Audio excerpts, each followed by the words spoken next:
Hi there, I'm Lorraine Soro, and I'm a certified functional nutrition practitioner, and I specialize in gut health. So I'm doing videos to sort of bring some clarity to this topic. And today I'd like to talk to you about this situation. I've come across it many times. Maybe it's happened to you, maybe it's a friend of yours, who knows. They go on a very extreme or, what they think is a comprehensive protocol to help themselves physically, usually with their digestive situation in their gut, and they end up feeling worse. Have you come across that? Have you found people like that? Have you experienced that? So we're going to talk about exactly why that occurs and what you can do that will prevent that from happening, and you can get better results for your gut. So let's talk about why your gut can feel worse when you make changes. So many people, they clean up their diet, they remove what they think are the trigger foods, they take supplements, they try to manage their stress, but their gut feels sensitive and not better. And this doesn't mean that they're or you are doing anything wrong. It usually means something important is missing. So that's what we're talking about today. So doing everything right often means restricting. And when we say restricting, we usually mean foods.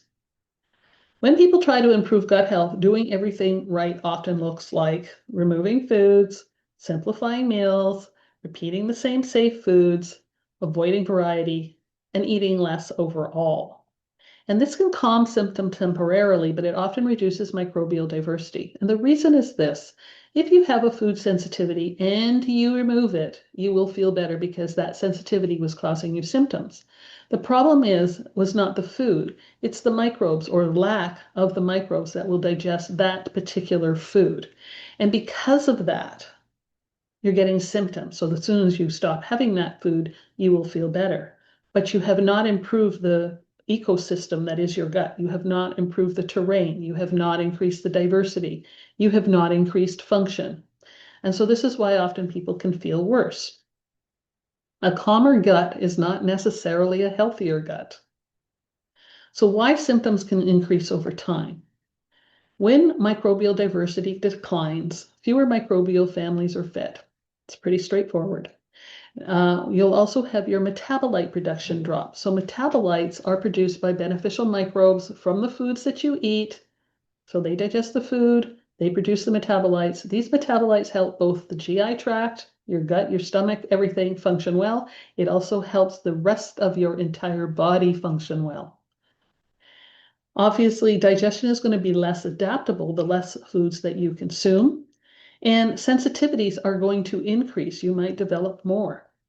The gut has become fragile, not because it's broken, simply because it's underfed. We call this the safe food trap.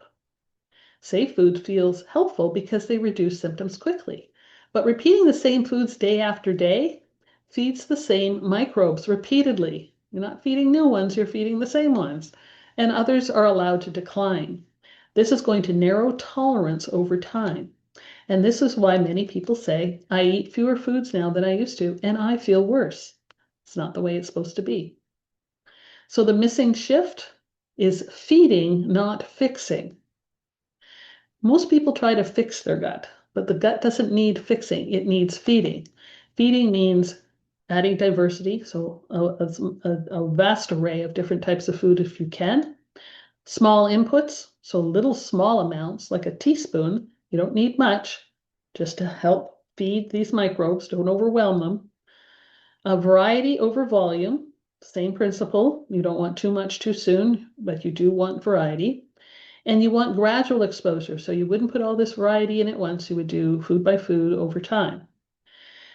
What this is going to do is increase microbial communication, which is what you need for having a really good gut. And this is a completely different approach from restricting foods. So keep that in mind.